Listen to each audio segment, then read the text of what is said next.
रोशनी की बातों से निराश होकर निशा वहाँ से चली जाती है। निशा, तुम रोशनी को घर का कामकाज क्यों नहीं सिखाती? अगर यही हाल रहा फिर तो 2 दिन में उसके ससुराल वाले उसे यहाँ छोड़कर चल देंगे। मैं तो बहुत कोशिश करती हूँ उसे घर की जिम्मेदारियां सिखाने की, लेकिन वो मेरी सुने तब ना। आप तो जानते ही हैं ना कि वो कितनी जिद्दी है।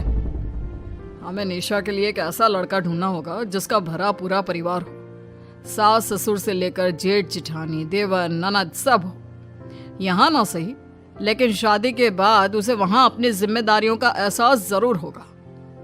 कुछ दिनों के बाद रोशनी का परिवार उसके लिए लड़का देखना शुरू कर देता है और एक दिन चिराग नाम का लड़का रोशनी को देखने अपने परिवार के साथ उसके घर पहुंच जाता है। देखिए भाई साहब, मैं पहले ही आपको बता देती हूँ, हमारा परिवार बहुत बड़ा है, इसलिए अगर आपकी लड़की हमारे घर की जिम्मेदारियाँ बिना ना नुकुर के उठा सकती है तभी हम ये रिश्ता पक्का करेंगे।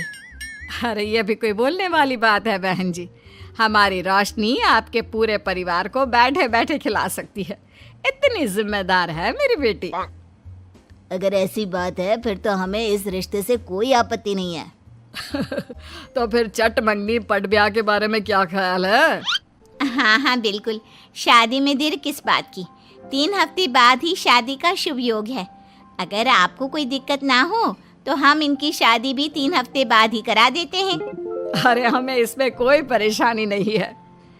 इस तरह दोनों परिवारों में शादी की तैयारियां शुरू हो जाती है और कुछ ही दिनों बाद रोशनी की शादी चिराग से करा दी जाती है। शादी के बाद बहू, इनसे मिलो, ये है तुम्हारी दादी सास, ये बड़ी सास और बड़े ससुर, ये तुम्हारे जेठ, ये जेठानी, ये दोनों तुम्हारे देवर और ये इस परिवार की सबसे छोटी बेटी सिमरन, यानी कि तुम्हारी ननद है। परिवार में इतने सारे लोगों को देखकर रोशनी का सर चकरा जाता है। वो अपना सर पकड़ लेती है और मन ही मन सोचने लगती है, हे भगवान, ये किस जन्म का बदला लिया है आपने मुझसे? मैंने क्या बिगाड़ा था आपका जो आपने मुझे ऐसा परिवार दिया?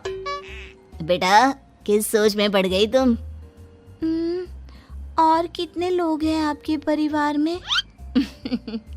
बस हम इतने ही लोग हैं बेटा, ज्यादा लंबा परिवार नहीं है हमारा। अब इससे लंबा और कितना बड़ा परिवार होगा आपका? ये ससुराल कम चिड़ियाघर ज्यादा लग रहा है। कुछ कहा क्या तुमने बेटा? नहीं मम्मी जी, वो मैं बहुत थक गई हूँ, तो क्या अब मैं सोने जा सकती हूँ? हाँ क्यों नहीं बहू। चिराग, बहू को अंदर कमरे में लेकर जा। जी माँ। चिराग रोशनी को अंदर कमरे में लेकर जाता है। चिराग, मुझे यहाँ नहीं रहना, मुझे अलग रहना है। ये तुम क्या बोल रही हो रोशनी? अभी तो आई हो तुम और अभी अलग होने की बात कर रही हो। परिवार वालों को पता चलेगा तो कितने दुखी होंगे वो लोग। मुझे नहीं मतलब किसी से, और इसे तुम परिवार कहते हो? ये परिवार कम कोई गली मोहल्ला ज्यादा लग रहा है। रोशनी, अभी तुम नई हो इस परिवार में, इसलिए शायद तुम्हें ऐसा लग रहा है। कुछ दिन में आदत हो जाएगी तुम्हें। चिराग की बात सुनकर रोशनी अपना सर पकड़ लेती है। आपको समझाना तो दीवार में सर पटकना है। मैं सो रही हूँ, लाइट ऑफ मत करना, मुझे अंधेरे में नींद नहीं आती। इतना बोलकर रोशनी बिस्तर पर लेट जाती है। रोशनी को देखकर चिराग का मुंह खुला का खुला रह जाता है। वो भी पैर पटकते हुए बिस्तर के दूसरे कोने में अपना मुंह मोड़कर सो जाता है। अगले दिन, देवरानी जी, आप उठ भी जाइए, सुबह के 6 बज चुके हैं। सोने दो ना मम्मी, क्यों परेशान कर रही हो? देवरानी जी, मैं आपकी मम्मी नहीं जेठानी हूँ। सुबह सुबह क्या मजाक है मम्मी? इतना कहकर रोशनी अपनी आंखें मसलते हुए उठती है और अपनी जेठानी को देखकर चौंक जाती है। दीदी, आप यहाँ? पिछले 1 घंटे से तुम्हें उठा रही हूँ, लेकिन तुम हो कि अब उठ रही हो? लेकिन अभी तो सिर्फ 6 बज रहे हैं, आपने मुझे उठाया क्यों? वो इसलिए क्योंकि आज तुम्हारे इस घर में पहली रसोई है, तो खाना आज तुम्हें ही बनाना होगा ना। क्या? मुझे पूरे मोहल्ले के लिए खाना बनाना पड़ेगा? नहीं रोशनी, तुम्हें पूरे मोहल्ले के लिए नहीं, सिर्फ परिवार के लोगों के लिए ही खाना बनाना है। आपका परिवार किसी मोहल्ले से कम है क्या? कुछ कहा क्या तुमने? हाँ नहीं दीदी, आप चलिए, मैं अभी फ्रेश होकर आती हूँ।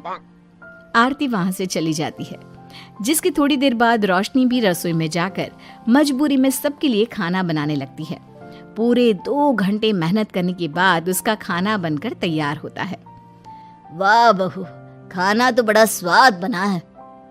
सच में बहू, तुमने भले ही बहुत देर लगाई खाना बनाने में, लेकिन खाना बहुत स्वादिष्ट बना है।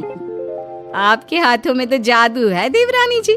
मैं तो कहती हूँ अब से रोज आप ही खाना बनाया कीजिए, क्यों मम्मी जी?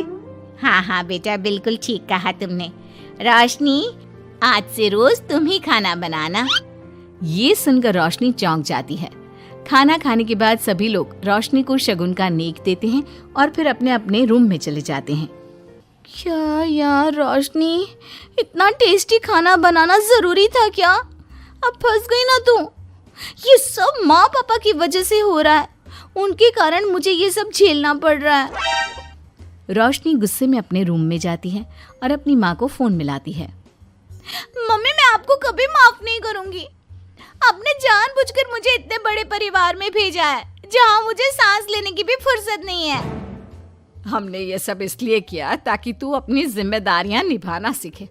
अब मायके की तरह ससुराल में भी अपनी जिम्मेदारियों से मुंह मत मोड़ लेना। मुझे नहीं रहना माँ यहाँ। इस घर में जितने लोग हैं उतने तो हमारे गली मोहल्ले में भी नहीं थे। माँ, मैं आपसे आपकी सारी बातें मानूंगी, पर प्लीज मुझे यहाँ से ले जाइए। बिल्कुल नहीं, अब से वही तेरा सब कुछ है। वहां से भागने के बजाय अपनी जिम्मेदारियां पूरी करना सीख, इससे हमें भी थोड़ी खुशी मिल जाएगी। माँ की बातों से निराश होकर रोशनी फोन काट देती है, जिसके बाद उसकी नजर नेक में मिले पैसों पर पड़ती है और वो फटाफट से बिस्तर पर बैठकर पैसे गिनना शुरू कर देती है। अरे वाह, ये तो पूरे 25,000 रुपए हैं। किसी ने भी 5100 से कम का नेक नहीं दिया। चलो अच्छा है, कुछ तो फायदा हुआ इतने बड़े परिवार में शादी करने का। अब इन सब पैसों से मैं अकेले शॉपिंग करूंगी, बहुत मजा आएगा। शॉपिंग के बारे में सोच सोच कर ही रोशनी अपने बिस्तर पर कूदने लगती है। उसे बिस्तर पर कूदता देख सभी लोग चौंक जाते हैं। भाभी, आप ऐसे क्यों उछल रही हो? छोटी बच्ची हो क्या? अपनी ननद की बात सुनकर रोशनी का मुंह खुला का खुला रह जाता है। थोड़ी देर बाद रोशनी घर में बिना बताए शॉपिंग के लिए निकल जाती है और शगुन में मिले पूरे पैसों को शॉपिंग में उड़ा देती है। शाम में, देवरानी जी, कहाँ गई थी आप? जानते हैं सब आपके लिए कितना परेशान हो गए थे। कम से कम आपको बताकर तो जाना चाहिए था ना। सॉरी दीदी, मैं आप लोगों को बताना भूल गई। वैसे इतने सारे बैग किस चीज के हैं? तुम शॉपिंग करने गई थी क्या? हाँ दीदी, वो आज नेक में इतने सारे पैसे मिले थे ना, तो मैंने सोचा क्यों ना मैं उन पैसों की शॉपिंग ही कर लूं। अरे वाह, ये तो बहुत अच्छा सोचा तुमने। मम्मी, पापा, सिमरन, देवर जी, सब बाहर आइए। देखिए रोशनी हम सब के लिए क्या लाई है। रोशनी कुछ समझती उससे पहले ही वहाँ सब लोग आ जाते हैं। क्या हुआ आरती बहू, क्यों चिल्ला रही हो? अरे देखिए ना माँ, रोशनी हमारे लिए शॉपिंग करके आई है। वो देखिए, रोशनी हम सब के लिए कितने कपड़े लेकर आई है। आरती की बात सुनकर रोशनी के पैरों तले जमीन खिसक जाती है। उसके मुंह से एक शब्द तक नहीं निकलता। सच में भाभी, आप कितनी अच्छी हो। बेटा, हम सबके लिए तुझे खरीदारी करने की क्या जरूरत थी? अभी तेरी नई नई शादी हुई है, तुझे अपने लिए लेना चाहिए था ना। एक काम कर, ये सारे कपड़े तू ही रख ले, किसी को कुछ देने की जरूरत नहीं है। चलो, कोई तो समझदार है इस घर में। वाह भाभी, कितनी सुंदर ड्रेस है। ये शॉर्ट ड्रेस मुझे पता है आप मेरे लिए ही लाए होंगे, है ना? इसे मैं रख लेती हूँ। माँ, रोशनी इतने प्यार से सबके लिए कपड़े लेकर आई है, हमें मना नहीं करना चाहिए। तू सही बोल रही है बेटा, उसका मन रखने के लिए मैं ले लेती हूँ 1-2 साड़ियाँ। रोशनी झूठी मुस्कान लिए खड़े होकर सब देखती रहती है। देखते ही देखते उसके लाए सारे कपड़े घर वाले आपस में बांट लेते हैं और अब सिर्फ एक रुमाल को छोड़कर उसके पास कुछ नहीं बचता। अब ये रुमाल भी क्यों छोड़ा, इसे भी ले ही लेते। इतने में ही सिमरन रोशनी को आवाज देती है। भाभी, वो गलती से रुमाल रह गया है, क्या वो मुझे मिल सकता है? रोशनी वो रुमाल भी सिमरन को दे देती है। इतनी मेहनत से मैंने ये सब कुछ लिया था, लेकिन इन लोगों से मेरी खुशी बर्दाश्त नहीं हुई, कुछ भी नहीं छोड़ा। थोड़ी देर बाद रोशनी का पति भी वहां आ जाता है।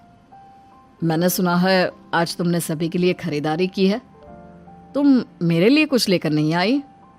बस फिर क्या था, इतना सुनते ही रोशनी का पारा हाई हो जाता है और वो चिराग को घूरने लगती है जिससे चिराग डर के मारे वहां से खिसक जाता है।